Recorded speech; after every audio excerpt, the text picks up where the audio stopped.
さらに通話とだ。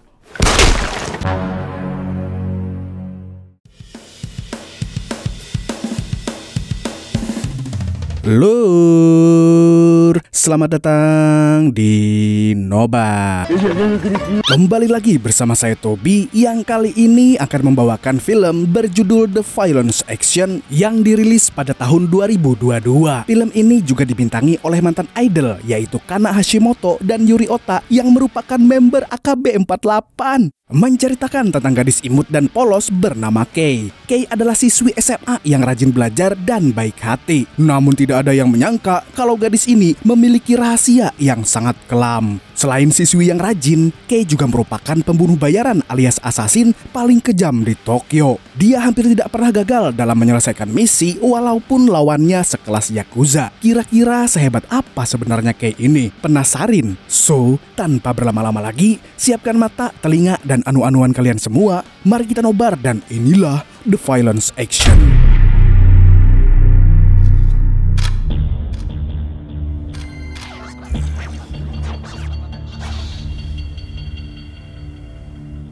Di awal film, kita diperkenalkan dengan seorang gadis imut dan polos bernama Kei. Malam itu, dia pergi ke warung remang-remang untuk melayani para pria hidung loreng. Namun ketika sudah sampai di sana, ternyata tidak ada yang memesannya. Orang itu kemudian mengusir Kei begitu saja. Dan akhirnya, Kei terpaksa mengungkapkan siapa dia sebenarnya.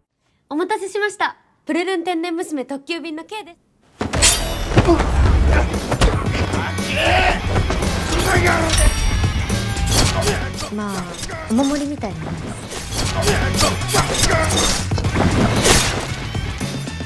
Ternyata, Kei adalah seorang pembunuh bayaran yang sangat brutal. Di balik keimutannya, gadis ini memiliki monster yang sangat mengerikan. Malam itu, Kei diminta menyelamatkan salah seorang model yang disekap oleh seorang Yakuza. Dan tentu saja, Kei harus menghabisi semua saksi mata yang berpotensi menggagalkan misinya itu.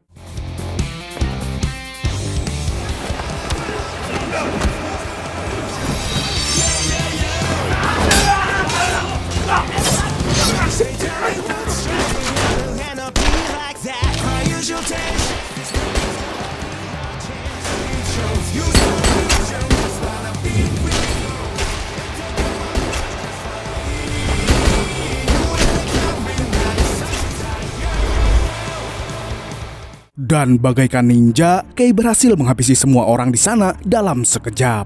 Setelah berhasil keluar dari tempat itu, Kei langsung mengantarkan gadis yang disekap kepada manajernya. Di sisi lain ada seorang Zura, si jambul ayam yang sedang asyik melihat-lihat majalah dewasa. Namun tak lama setelah itu, Kei muncul dan menyuruh Zura untuk segera mengemudikan mobilnya. Di sini kita tahu kalau Zura adalah sopir yang biasa mengantarkan Kei dalam setiap misi pembunuhan. Zura adalah pribadi yang kocak dan banyak bicara. Terkadang Kei menyukainya, tapi tak jarang juga si jambul ayam ini membuat Kei merasa terganggu. Namun meskipun begitu, Zura adalah sosok yang bisa diandalkan dalam hal permobilan. Di perjalanan pulang malam itu, Kei tampak berbinar-binar ketika membicarakan tentang cita-cita. Gadis yang masih sekolah ini bercita-cita menjadi seorang akuntan ketika sudah besar nanti. Keesokan harinya, Kei kembali bersekolah dan ketika sedang belajar, Kei terlihat seperti anak sekolahan biasa. Dia juga bukan tipe gadis pemurung yang kuper dan tidak punya teman. Di sekolah itu, Kei memiliki teman baik bernama Rika. Dia juga memiliki pengagum rahasia yang bernama Watanabe. Dia adalah jamet asal Tokyo. Dan seperti remaja pada umumnya, Kei juga suka menonton dan membaca cerita hentai. Namun hari itu, ada dua jamet yang merebut komik hentai miliknya dan milik Rika. Watanabe yang melihat itu pun berusaha membela, tapi bukannya terlihat keren, dia malah terpleset dan jatuh.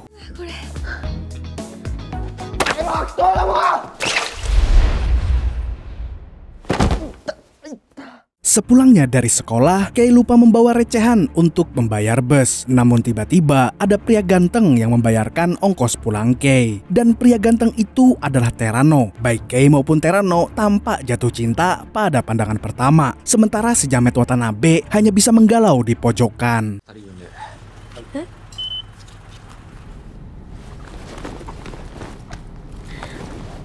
1000円でじゃあ足りない分は今度見かけた時で。ありがとうございます。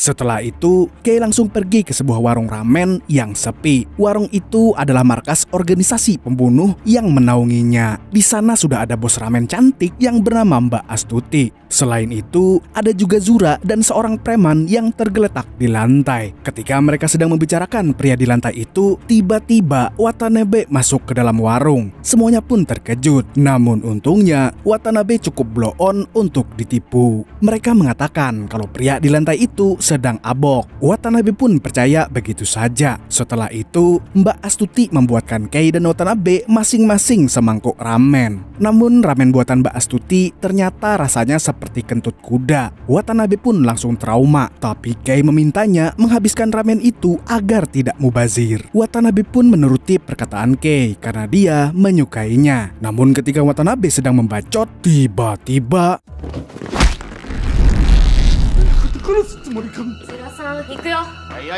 ternyata alasan Kei menonjok Watanabe hingga pingsan adalah karena bapak-bapak yang pingsan tadi bangun dan menyandra Zura. Kei pun segera bertindak untuk menolong sopirnya itu.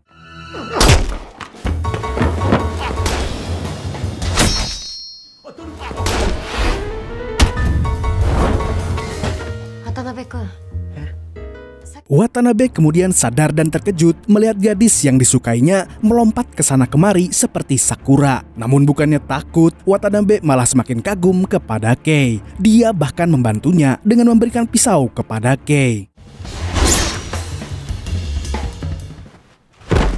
Dan bapak-bapak itu pun tewas di tempat. Dan ketika masalah sudah beres, Zura bertanya kepada Astuti tentang nasib si jamet Watanabe. Watanabe kemudian menawarkan diri untuk bekerja di warung itu karena dia sedang butuh pekerjaan. Astuti dan Kei pun terheran-heran dengan kegigihan jamet satu ini.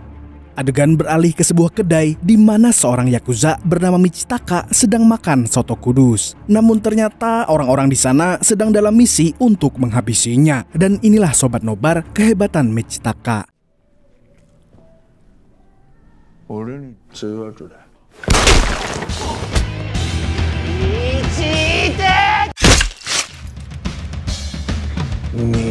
Mereka pun panik ketika melihat Michitaka bergerak dengan sangat cepat. Dan setelah itu, pertarungan pun menjadi lebih mudah baginya.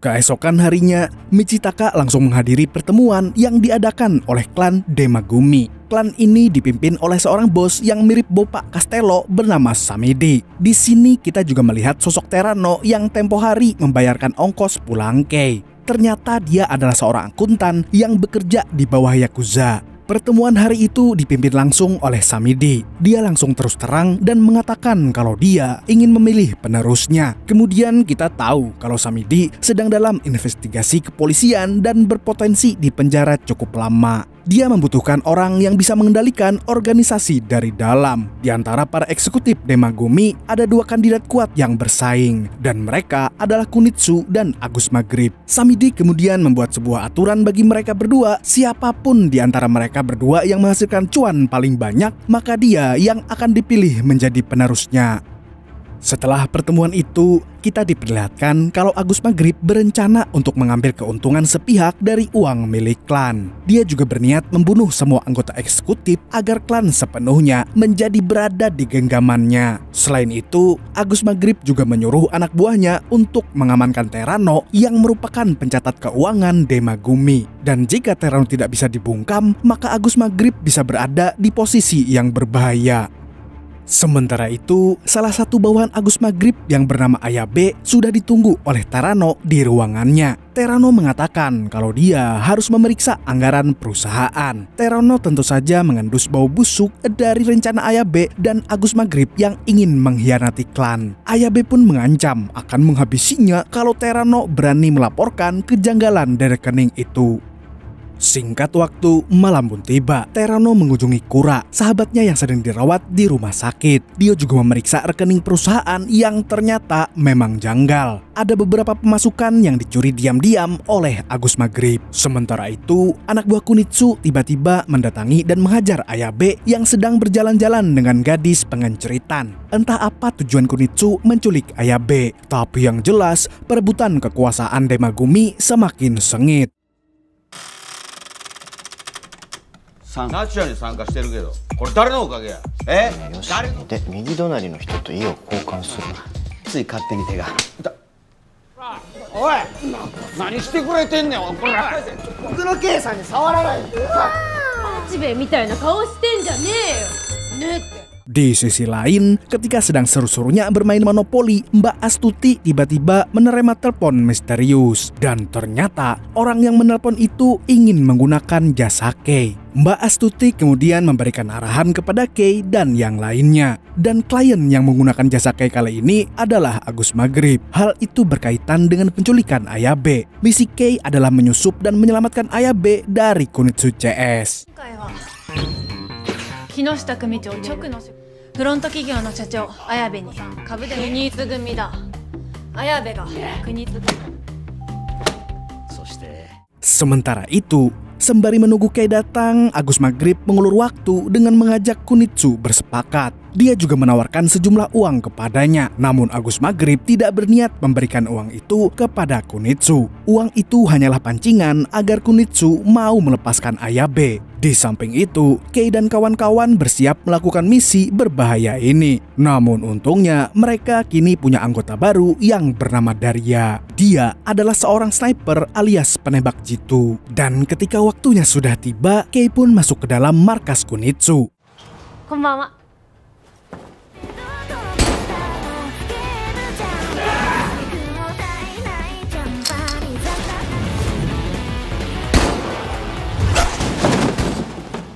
Setelah berada di dalam, Kei langsung beraksi seperti biasanya. Dan Kei pun berhasil membunuh hampir semua anak buah Kunitsu. Setelah itu, Agus Maghrib muncul dari belakang sambil terbahak-bahak karena berhasil menjebak Kunitsu. Agus Maghrib kemudian memerintahkan anak buah Kunitsu untuk membunuh bosnya sendiri. 情けないやつやのこんなその方が面白い。それだけは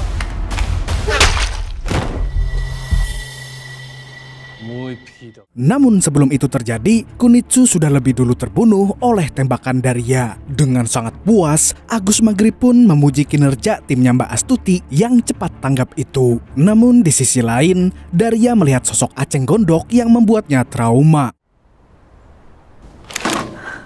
Di sini belum jelas ada hubungan apa di antara mereka. Tetapi Daria sepertinya sangat membenci orang itu. Kei sendiri bingung melihat tingkah Aceng Gondok yang mirip jamet terminal Pasar Senen. Adegan beralih ke Terano yang sedang membobol brankas milik Agus Maghrib dan mencuri sebuah data dari sana.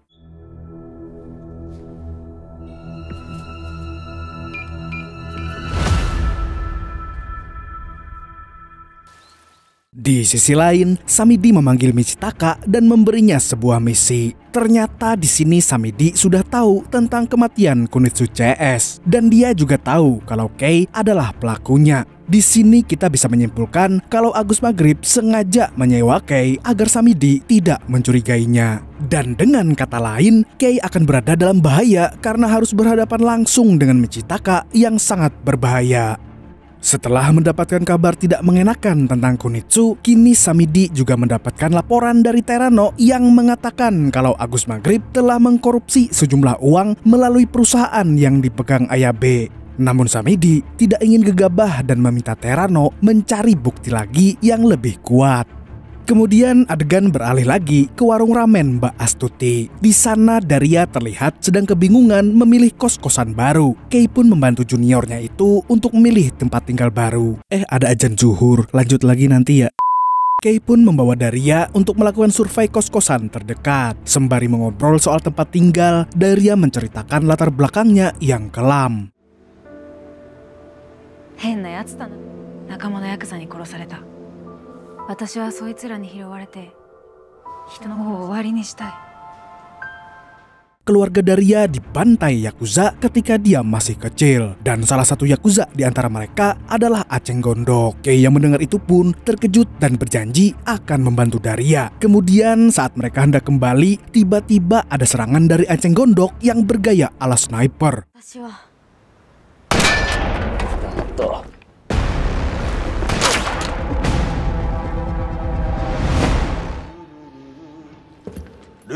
Kei dan Daria pun segera menghindar. Namun ketika sudah berhasil kabur dari Aceng Gondok, mereka malah dihadang oleh Michitaka. Kei dan Daria kemudian menyadari kalau itu adalah jebakan. Michitaka mengatakan kalau dia sangat membenci wanita yang membunuh. Bagi Michitaka, membunuh adalah tugas laki-laki. Daria yang mendengar basa-basi itu pun muak dan langsung menyerang Michitaka.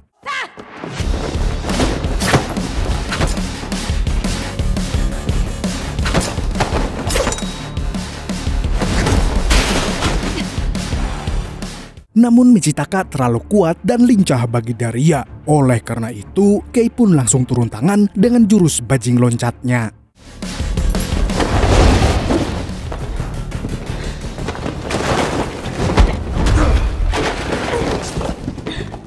Dan lagi-lagi, Michitaka mampu menumbangkan lawannya dengan sangat mudah. Melihat Kei yang terpental, Daria pun berusaha menghentikan Michitaka dengan tangannya. Namun Michitaka langsung menusuk perut Daria, dan Kei pun tidak tinggal diam.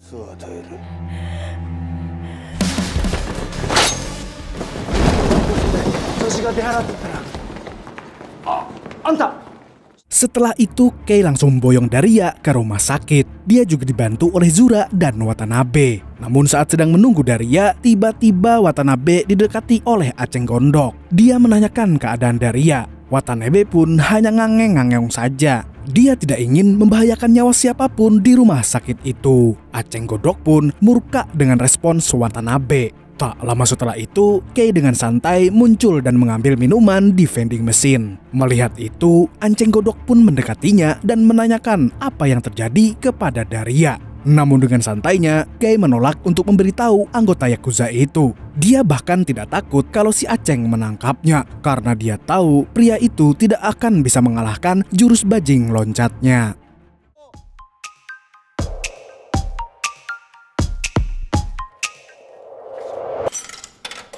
Keesokan harinya, Kei secara tidak sengaja bertemu kembali dengan Terano di rumah sakit. Mereka pun mengobrol dan bermain catur baduk bersama. Keduanya mulai akrab dan kemudian menjadi teman. 誕生日とかですか？あの人。私、オセロは白を使う。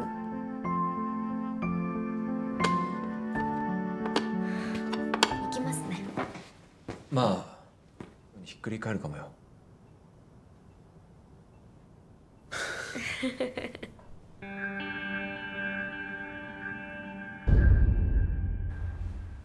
Malam harinya, Terano mengenang masa-masa terakhir Kura sebelum masuk ke rumah sakit. Kala itu mereka sama-sama pemula di organisasi. Kura mengambil bagian kekerasan, sedangkan Terano adalah bocah kalkulator yang menangani urusan uang Yakuza. Setelah itu, kuda terbangun dari tidurnya dan meminta Terano mengambilkan kopi. Kura mengatakan kalau dia sangat ingin menghirup aroma kopi.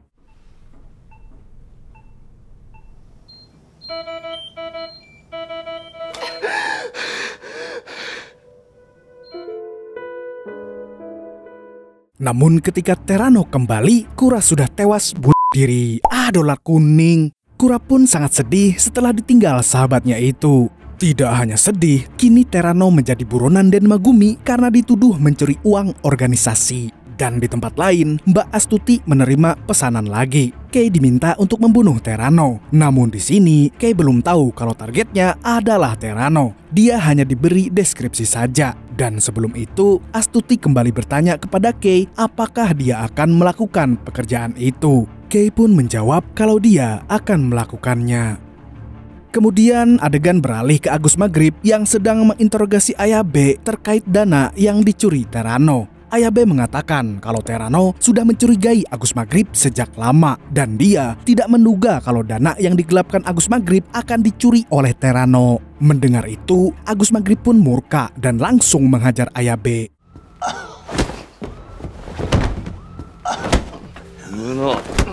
Sementara itu, Kei sudah mulai bergerak untuk menyelesaikan misinya.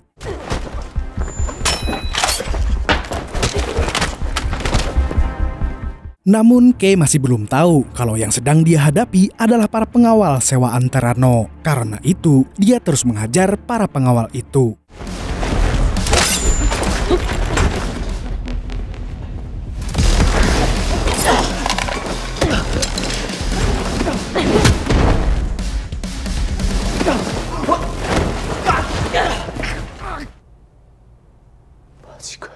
Setelah melumpuhkan semua pengawal, Kei langsung menodongkan pistol ke arah Terano. Di situ keduanya terkejut melihat satu sama lain. Namun Kei terlihat lebih santai karena dia harus profesional dan tidak boleh pandang bulu dalam membunuh. Dia juga berusaha mengusir semua perasaan pribadinya kepada Terano. Namun ketika dia hendak menembak Terano, Zura tiba-tiba menelpon dan mengatakan kalau mereka belum bisa memastikan apakah Terano harus dibunuh langsung atau tidak. Kemudian dengan polosnya, Kei bertanya kepada Terano apakah pria itu ingin istirahat dulu sebelum mati. Terano pun terheran-heran mendengar pertanyaan itu.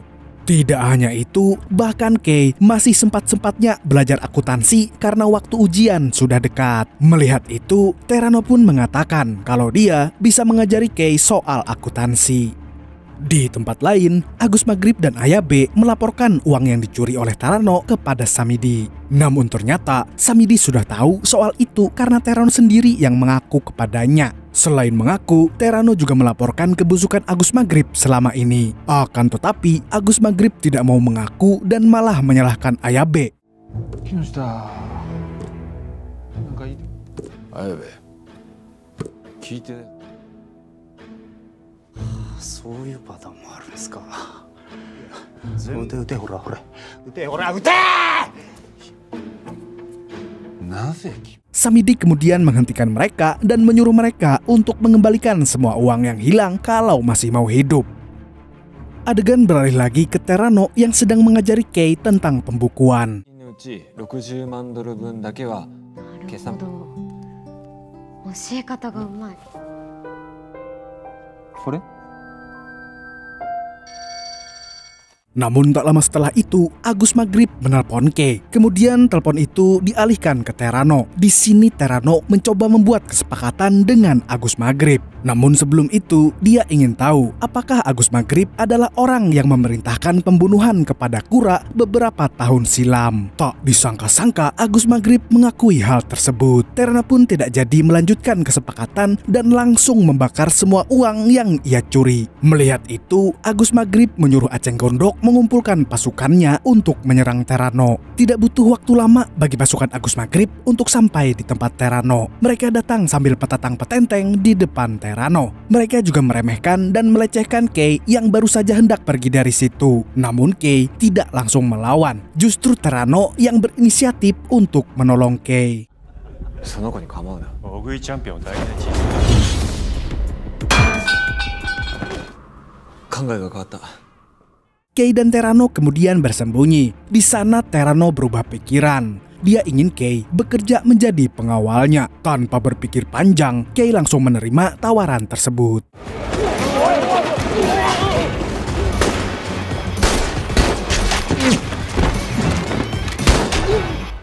Dan Kei pun berhasil melumpuhkan mereka semua dengan cepat. Bahkan Terano sampai mematung setelah melihat kemampuan Kei dalam membunuh. Setelah membantai bolo-bolonya Agus Maghrib, Kei mengajak Terano ikut bersamanya serta Zura dan Watanabe. Namun tiba-tiba mereka diserang oleh Michitaka yang ternyata masih hidup. Aksi kejar-kejaran dan baku tembak pun terjadi.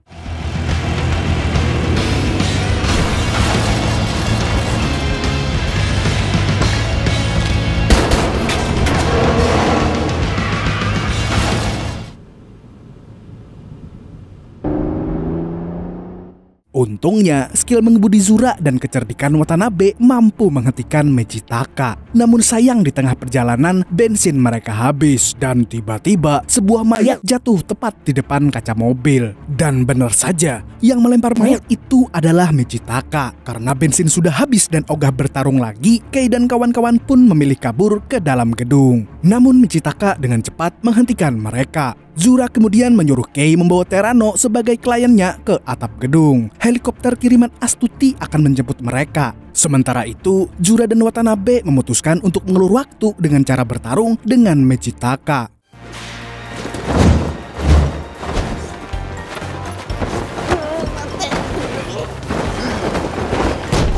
Walaupun tidak sehebat Kei, Zura tetap percaya diri di depan Michitaka. Dan ketika Zura Watanabe sedang mengulur waktu, Kei dan Terano pun terus berjalan mencari akses menuju atap gedung. Tapi sayangnya, Michitaka kembali menghadangnya setelah membuat Zura dan Watanabe babak belur. Kei pun tidak punya pilihan lain selain bertarung lagi. 周到な人相をしてる。仕事なんで。 Kei kemudian menyuruh Terano cepat-cepat pergi dari sana. Kei memutuskan untuk mengulur waktu dengan berduel melawan Michitaka. Dia mengatakan kepada Terano kalau itu sudah menjadi tugasnya untuk melindungi klien. Terano pun mengiyakan permintaan Kei dan langsung berlari. Dan kini tinggal tersisa Kei dan Michitaka yang siap berduel sekali lagi untuk menunjukkan siapa yang paling kuat.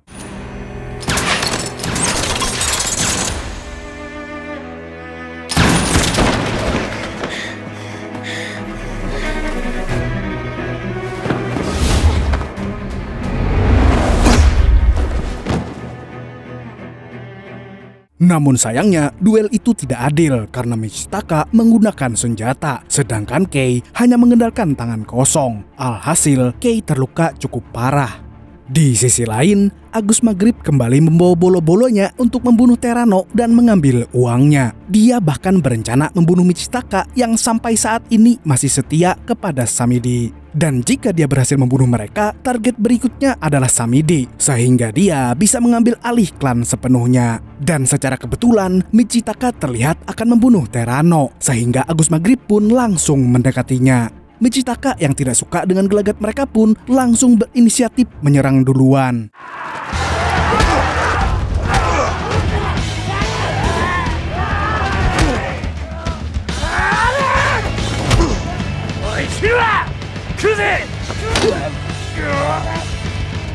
Selagi Michitaka sibuk meladeni bola-bolanya Agus Maghrib, Terano pun berlari secepat mungkin. Namun ternyata dia masih harus menghadapi rintangan. Kali ini Aceng Gondok yang menghadangnya. Dan di sini Aceng Gondok mengatakan bahwa dia adalah orang yang disuruh untuk mencelakai Kura waktu itu. Mendengar itu, Terano pun tidak bisa mengendalikan emosinya. Tetapi di lain sisi, dia juga tidak bisa apa-apa karena si Aceng sudah menodongkan pistol ke arahnya. Namun ketika Aceng hendak menarik pelatuk, tiba-tiba ada tembakan dari kejauhan.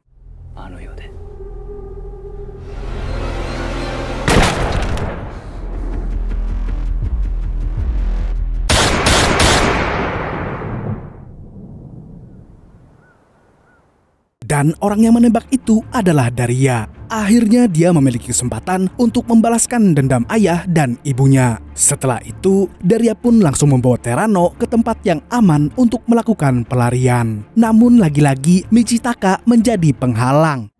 Aitsu wa.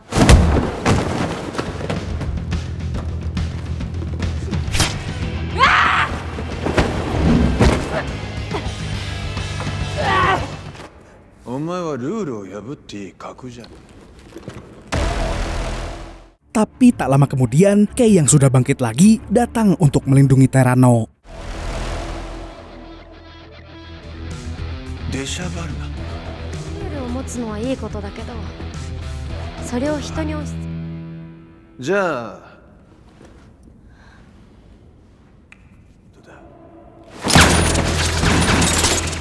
Dan berkat ambisinya, Kei pun berhasil membuat Michitaka kewalahan.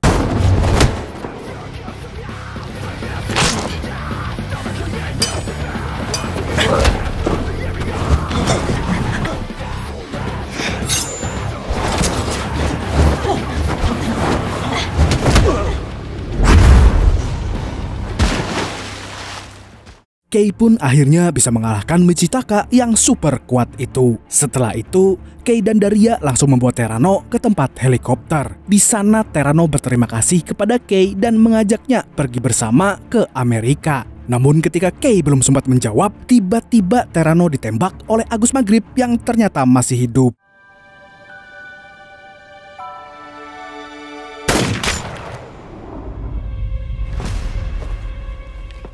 Terano pun tumbang dan Kei juga dihajar oleh Agus Maghrib. Setelah itu, Agus Maghrib menyuruh Terano membunuh Kei kalau dia tidak mau memberitahu letak uang yang dia sembunyikan. Terano pun mengatakan kalau uangnya disimpan di brankas. Namun ketika Agus Maghrib meminta kuncinya, Terano malah menaruh bom di tangannya.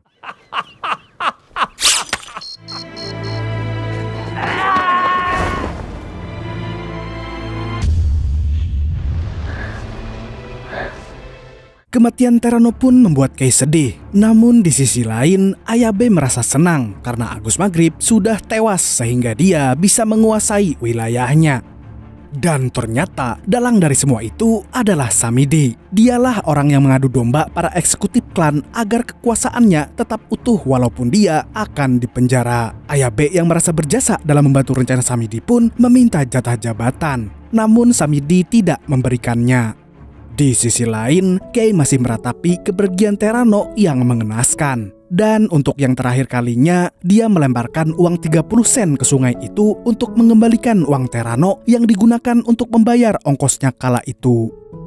Adegan beralih ke warung ramen Astuti. Malam itu ia kedatangan tamu tak diundang. Dan tamu itu adalah Michitaka. Karena memaksa, Astuti pun membuatkannya ramen. Namun secara mengejutkan, ramen itu justru enak di lidah Michitaka.